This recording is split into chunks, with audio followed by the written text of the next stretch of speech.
এই ঘটনাটি হজরত মুসা আলাইসাল্লামের জমানার, যখন হজরত মুসা আলাইসাল্লাম আল্লাহর বাণী তার গোত্রের মাঝে ছড়িয়ে দিচ্ছিলেন। একদিন হজরত মুসা আলাইসাল্লাম আল্লাহর সাথে কথা বলছিলেন। হারেসা নামক সাপটি তখন সে তুর পাহাড়ের কাছে ছিল।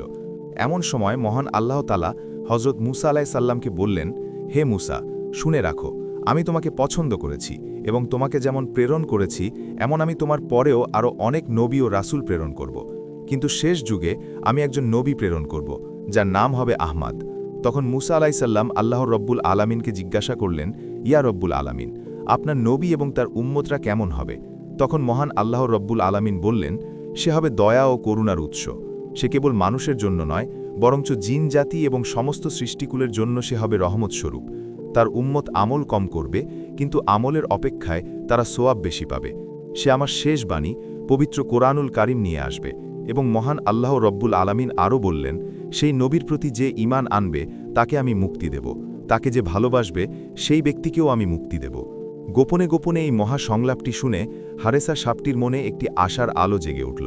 সে মনে মনে ভাবতে লাগল, যেই নবীকে মহান আল্লাহ রব্বুল আলামিন এতটা ভালোবাসেন, সেই নবীর মুখ দিয়ে যদি আমি ক্ষমা প্রার্থনা করে দোয়া চাইতে পারি, তাহলে অবশ্যই মহান আল্লাহ রব্বুল আলামিন আমাকে ক্ষমা করে দিতে পারেন।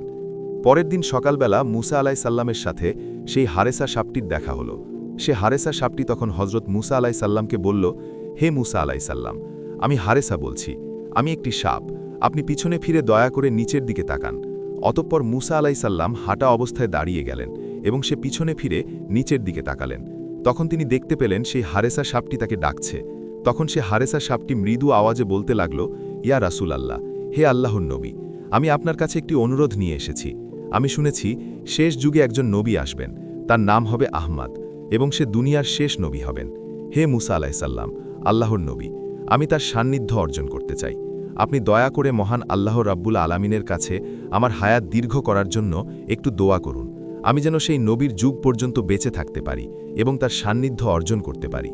তখন মুসা আলাইসাল্লাম সাপটির কাকুতি শুনে মহান আল্লাহ রাব্বুল আলামিনের কাছে প্রার্থনা করলেন এবং সাথে সাথে আল্লাহর কাছে দোয়াটি কবুল করিয়ে নিলেন এবং সাপটিকে বললেন, হে হারেসা, তুমি অমুক জঙ্গলে যাও এবং সেই নবীর যুগ পর্যন্ত তুমি সেখানে অবস্থান করবে। তুমি আজকের রাতেই ঘুমিয়ে পড়বে। আল্লাহর রহমতে তুমি তার যুগ পর্যন্ত বেঁচে থাকবে এবং ঘুমন্ত অবস্থাতেই থাকবে। মনে রাখবে, যেই যুগে তোমার ঘুম ভাঙবে সেই যুগই হবে শেষ নবী, অর্থাৎ নবী আহমাদের যুগ। তখন সেই হারেসা সাপটি মুসা নবীর কথা মতোই সেই জঙ্গলে গিয়ে গুহার ভিতরে একটি গর্তের মাঝে ঘুমিয়ে পড়ল।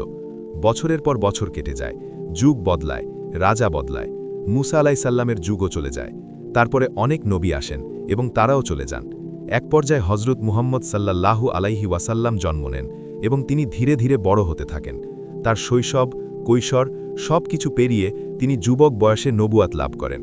ঠিক সেই সময় জঙ্গলের গভীরে থাকা সেই টিলার মধ্যে হারেসা নামক সেই ঘুমন্ত সাপটির ঘুম ভেঙে যায়। মনে হচ্ছিল কেউ যেন তাকে ডেকে তুলেছে।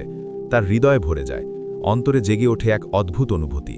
তার প্রিয় নবী হজরত মুহাম্মদ সাল্লাল্লাহু আলাইহি ওয়াসাল্লাম এই দুনিয়াতে চলে এসেছে, কিন্তু সে জানে না প্রাণপ্রিয় রাসূলুল্লাহ সাল্লাল্লাহু আলাইহি ওয়াসাল্লাম কোথায় থাকেন। শুধু এইটুকু জানেন, তিনি জন্ম নিবেন মক্কা নগরীতে। কিন্তু হারেসা সাপটি আর দেরি করল না, শুরু করল দীর্ঘ এক যাত্রার পথ। মরুভূমির উত্তপ্ত বালুকা পেরিয়ে পাহাড়ের ঢাল বেয়ে চলতে লাগল সেই হারেসা সাপটি। এভাবেই অতিবাহিত হয়ে চলে যায় প্রায় 6 মাস। হারেসা সাপটি তার বুকের ওপর ভর করে কাঙ্ক্ষিত সেই আরবে মক্কায় পৌঁছে যায়। ক্লান্ত, ক্ষীণ ও হিমাশিত দেহ নিয়ে সে এক রাতে ঢুকে পড়ে মক্কার অলিগলিতে।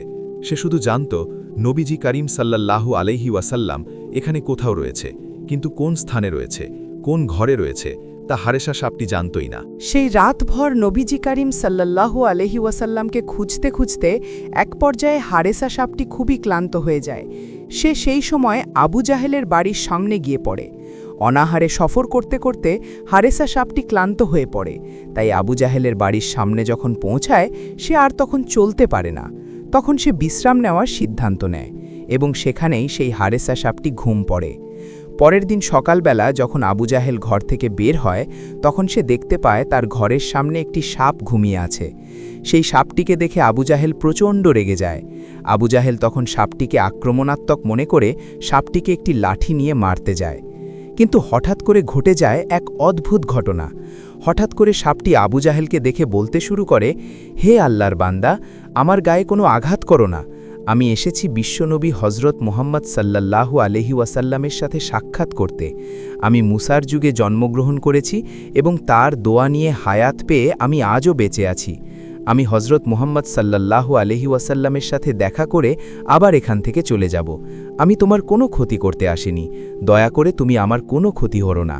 সাপটি কথা বলছে দেখে আবু জাহেল অত্যন্ত আশ্চর্য হয়ে যায়, কিন্তু মুহাম্মাদের নাম শুনে সে রেগে লাল হয়ে যায় এবং তেলে বেগুনে জ্বলে উঠতে থাকে।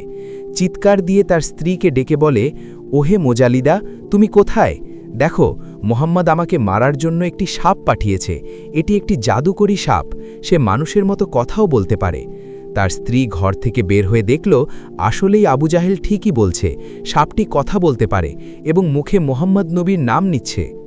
আবু জাহেল সাপটিকে মারতে উদ্যত হলে সাপটি অনেক অনুনয় বিনয় করে, কিন্তু নিষ্ঠুর আবু জাহেল তাকে মারে এবং একটি খাঁচায় বন্দি করে ফেলে।